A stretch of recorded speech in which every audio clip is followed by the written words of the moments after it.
चलिए आज हम बात करेंगे जो हमारी थर्ड केमिकल प्रॉपर्टीज़ थी एल्डिहाइड कीटोन्स की, ऑक्सीकरण। चलिए इसको समझेंगे। देखिए जैसे लिखा है एल्डिहाइड्स के लिए लिखा है सरलता से ऑक्सीकृत हो जाते हैं, अतः ये प्रबल अपचायक होते हैं। ठीक है, चलिए इसको एग्जाम्पल के आधार पे समझेंगे। देखिए फैलिंग विलेन के साथ, ये फैलिंग विलेन होता है क्यूप्रिक ऑक्साइड, ये एल्डिहाइड है, एसिटल्डिहाइड। रिएक्शन करा दी क्यूप्रिक ऑक्साइड के साथ। इसको क्यूप्रिक ऑक्साइड ना बोल के हम फैलिंग विलेन बोलेंगे। ठीक है, देखिए हुआ क्या, जो हमारा एल्डिहाइड था वो कार्बोक्सिलिक एसिड में कन्वर्ट हो गया, कार्बोक्सिलिक अम्ल में कन्वर्ट हो गया। यानी कि एल्डिहाइड ग्रुप में एक ऑक्सीजन जोड़ दी गई इस फैलिंग विलेन के द्वारा, क्योंकि ऑक्सीकारक है ना, इसका ऑक्सीकरण हो गया सरलता से। ठीक है, अब देखिए साथ में क्या बना, लाल अवक्षेप बनता है क्यूप्रस ऑक्साइड का। ध्यान देने वाली बात यह है,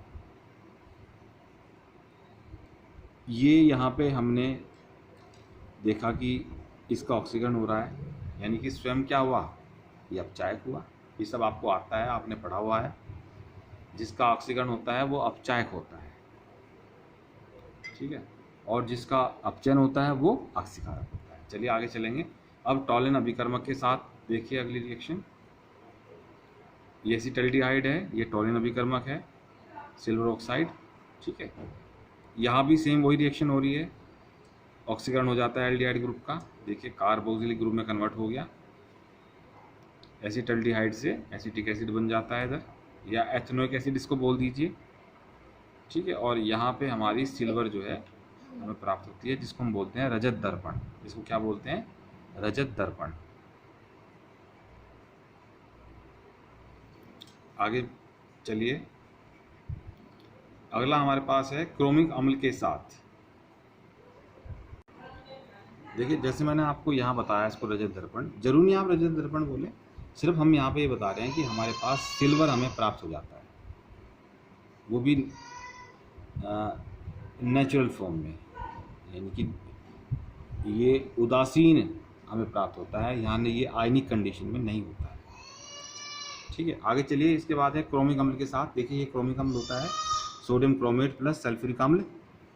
ये देखिए यहाँ पे भी यही हो रहा है, ये एल्डिहाइड ग्रुप कार्बोक्सिलिक ग्रुप में कन्वर्ट हो जाता है। देखिए एसिटल्डिहाइड एथेनोइक एसिड में कन्वर्ट हो जाता है, क्योंकि हमारा यहाँ पे ऑक्सीकारक क्या है, सोडियम क्रोमेट प्लस सल्फ्यूरिक अम्ल। ठीक है, इसको इकट्ठा रूप से क्रोमिक अम्ल बोलते हैं। ध्यान रखने वाली बात है, यदि आप पोटेशियम डाइक्रोमेट ले लेंगे तो भी क्रोमिक अम्ल ही बनेगा। बस ये ध्यान रखने का विषय है कि चाहे यहाँ पे सोडियम डाइक्रोमेट हो चाहे पोटेशियम डाइक्रोमेट हो, सल्फ्यूरिक अम्ल के साथ वो क्रोमिक अम्ल ही बनाएगा। ठीक है, आगे चलेंगे। इसके बाद कीटोन्स के लिए समझेंगे ऑक्सीकरण रिएक्शंस। देखिए कीटोन सरलता से ऑक्सीकृत नहीं होते हैं, ये बात आपको ध्यान रखनी है। यानी कि ये रिएक्शन इसलिए भी सरल है क्योंकि हमें सिर्फ एल्डिहाइड के लिए यहाँ पे लर्न करनी है, कीटोन के लिए लर्न करने की आवश्यकता नहीं है, क्योंकि कीटोन जो है सरलता से ऑक्सीकृत नहीं होते हैं। चलिए अब बात करेंगे, बहुत इंपॉर्टेंट रिएक्शन है हमारे पास, कैनिज़ारो अभिक्रिया। ये रिएक्शन इतनी इम्पोर्टेंट है कि कभी कभी बोर्ड में एग्जामिनर ये भूल जाता है कि मैंने इसको किस किस जगह दे दिया। 2000 मैं आपको 18 की बता दूं, 18 में ये रिएक्शन 5 नंबर की आई, कैनिज़ारो रिएक्शन 5 नंबर की आई। 2-3 जगह जो है कैनिज़ारो रिएक्शन पूछी गई। चलिए इसको समझते हैं। देखिए वे एल्डिहाइड जिनके पास अल्फा हाइड्रोजन नहीं होती है वे कैनिज़ारो अभिक्रिया देते हैं। देखिए इससे पहले हमने एक रिएक्शन पढ़ी थी संघनन, जिसमें हमने ये पढ़ा था कि भाई जिनके पास अल्फा हाइड्रोजन होती है वे ही संघनन देंगे, और यहाँ कैनिज़ारो अभिक्रिया में क्या है कि वे एल्डिहाइड जिनके पास अल्फा हाइड्रोजन नहीं होती है वे कैनिज़ारो अभिक्रिया देते हैं। चलिए इसको समझ लेते हैं। देखिए हमारे पास ये देखिए ये फॉर्मेल्डिहाइड है, या इसको मेथनॉल भी बोल सकते हैं। अल्फा हाइड्रोजन नहीं है। अब देखिए कैसे नहीं है, मैं समझा देता हूँ। ये देखिए ये हमारा क्रियात्मक समूह हो गया। इस क्रियात्मक समूह से क्या कार्बन जुड़ा दिखाई दे रहा है आपको? नहीं, यहाँ पे हाइड्रोजन जुड़ा हुआ है। जब कार्बन ही नहीं है, यानी जब अल्फा कार्बन ही नहीं है, तो अल्फा हाइड्रोजन कहाँ से आ जाएगी? अब आपको समझ में आ गई होगी बात। अल्फा हाइड्रोजन होने के लिए अल्फा कार्बन का होना आवश्यक है। जब अल्फा कार्बन होगी तभी अल्फा हाइड्रोजन हमें मिलेगा। ठीक है, चलिए इसको समझते हैं। देखिए मेथनॉल की रिएक्शन किससे हो रही है? सांद्र NaOH से हो रही है। इस रिएक्शन में स्वतः ऑक्सीकरण होता है व अपचयन होता है। ठीक है, ध्यान रखने वाली बात यह है कि इस रिएक्शन का पैटर्न यह है कि दो अणु, एक अणु NaOH के साथ रिएक्शन करते हैं, दो अणु मेथनॉल के एक अणु NaOH के साथ रिएक्शन करते हैं। मैं समझा देता हूँ कैसे रिएक्शन हो रही है। देखिए आप इस एक अणु को ले पहले,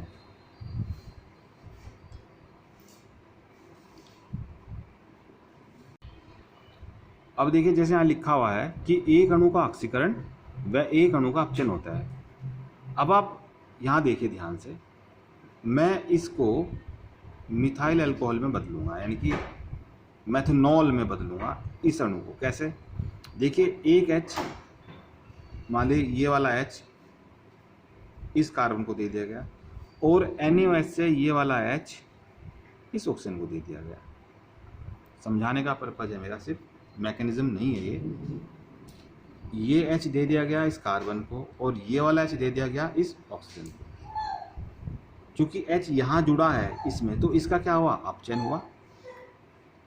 ठीक है नहीं? तो देखिए बन गया CH3OH। भाई एक H यहाँ जुड़ गया कार्बन से और ये वाला H जुड़ गया इस O से, तो क्या बन गया? CH3OH। ठीक है, इसका क्या हो गया? अपचयन हो गया। अब इसको देखिए ध्यान से, यहाँ पे क्या रह गया हमारा? HCO, यानी कि सिर्फ हमारा एल्डिहाइड ग्रुप रह गया। इधर क्या रह गया? NaO। अब इस पार्ट को और इस एल्डिहाइड ग्रुप को जोड़ दीजिए, ध्यान से देखिएगा। HCOONA, देखिए ये ONA ये रहा और ये आपका CHO ये रहा। बात समझ में आई ना? अब चूंकि हमने अगर ऑक्सीकरण अपचयन समझा है, 11वीं में समझा था, मैंने आपको समझाया था कि यदि कहीं से H निकल रहा है तो इस घटना को हम ऑक्सीकरण बोलते हैं, और यदि कहीं H जुड़ रहा है तो इस घटना को अपचयन बोलते हैं। ये बात मैंने आपको समझाई थी। तो इसका मतलब ये हुआ कि इसका तो अपचयन हुआ और इसका क्या हुआ? ऑक्सीकरण हुआ। इसीलिए मैंने लिखा कि एक अणु का ऑक्सीकरण तथा एक अणु का अपचयन होता है। मैं उम्मीद करता हूँ रिएक्शन आपको समझ में आ गई होगी। बहुत सरल रिएक्शन है। ठीक है, मैं फिर से बता देता हूँ कि ये कैसे बना। देखिए हम मानते हैं कि इस अणु का, मान के चल रहे हैं कि इस अणु का अपचयन होना है, तो ये वाला H दूसरे अणु से एक H निकल के इस कार्बन से जुड़ जाता है और इस NaOH से ये H निकल के इस ऑक्सीजन से जुड़ जाता है। तो क्या बन गया? CH3OH। अभी हमारा दूसरा जो अणु था इसमें क्या रह गया? सिर्फ CHO रह गया, CHO, और इधर क्या रह गया? NaO। इन दोनों को आप जोड़ दीजिए और क्या बन गया? Sodium format. ये इथाइल अल्कोहल है, सॉरी मिथाइल अल्कोहल है, और ये है सोडियम फॉर्मेट। ये मिथाइल अल्कोहल, ये सोडियम फॉर्मेट। इसको मेथनॉल भी बोल सकते हैं। आगे चलिएगा। चलिए आगे हमारे पास है एसिटल्डिहाइड का निर्माण, या इसको आप जो है एथेनॉल भी बोल सकते हैं। बनाने की प्रयोगशाला विधि की बात करेंगे। देखिए इथाइल अल्कोहल का क्रोमिक अम्ल से ऑक्सीकरण कराने पर एसिटल्डिहाइड का निर्माण होता है, या इसको एथेनॉल भी बोल सकते हैं IUPAC में। मैं बार बार इसलिए बता रहा हूँ ताकि आपको दोनों नाम पता चलें। ये एथेनॉल IUPAC में है और एसिटल्डिहाइड इसको साधारण भाषा में बोलते हैं।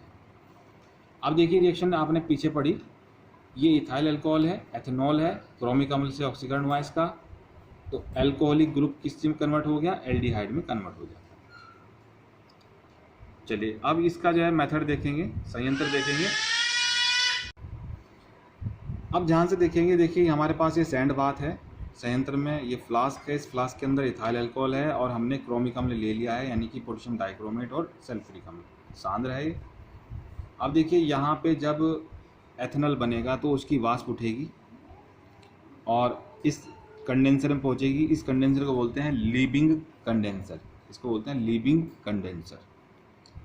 ठीक है, अब देखिए यहाँ से हम जल यहाँ से प्रवाहित करते हैं और ठीक है यहाँ से निकाल देते हैं। यहाँ जो जल डाल रहे हैं इसका तापमान 30 से 35 डिग्री सेल्सियस है। ठीक है, अब देखिए ध्यान से समझेंगे, ये जो वाष्प है ये धीरे धीरे जो है यहाँ पहुँचती है इस एडेप्टर में। एडेप्टर बोलते हैं जहाँ पे इकट्ठा किया जाता है, ग्राही बोल सकते हैं आप इसको। ये आइस रखा हुआ है। ठीक है, ये सिंक का मतलब है कि यहाँ पे हमने वैक्यूम क्रिएट करा हुआ है। ठीक है, तो जो हमारा एथेनॉल है वो यहाँ इसकी वाष्प बनी और यहाँ से होती हुई यहाँ पहुँची, यहाँ पे इसको कलेक्ट करा जाता है।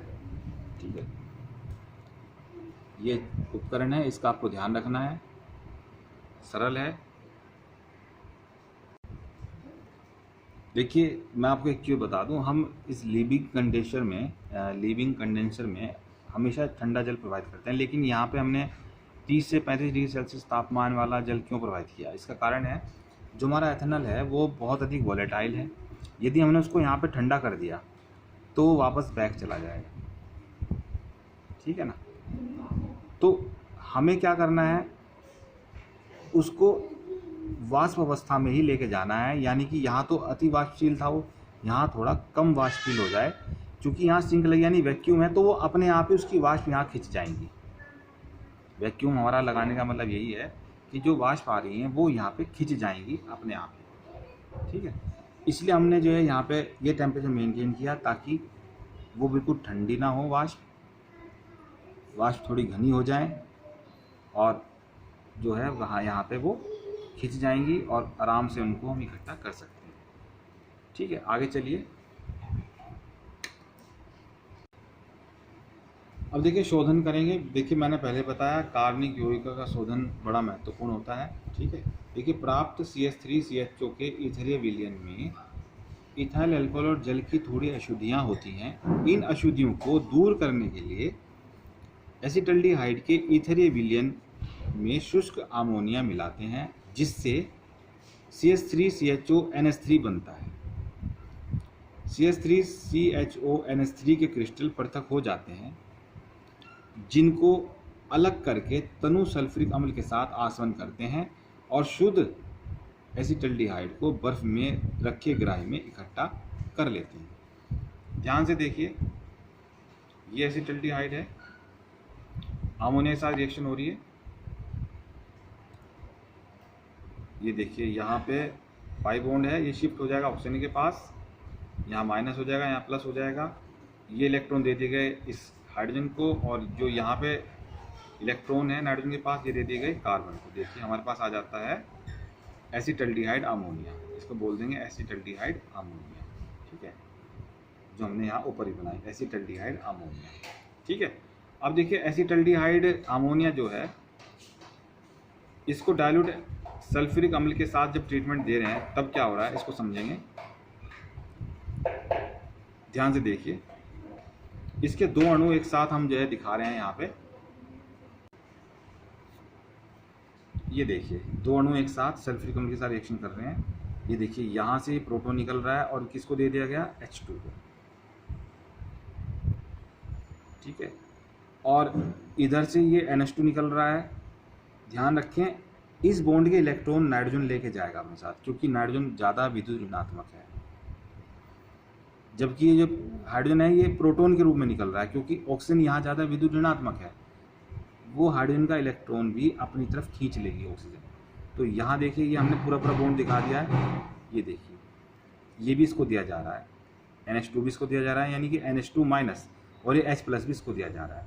तो हमारे पास ये और ये मिला के क्या बन जाएगा, NH4 का होल ट्वाइस और SO4, इसको बोलते हैं अमोनियम सल्फेट। इसको दोबारा से देख लीजिए, थोड़ा स्क्रीन पे नहीं आ पा रहा था ये। देखिए मैं दोबारा बता रहा हूँ कि हमारे पास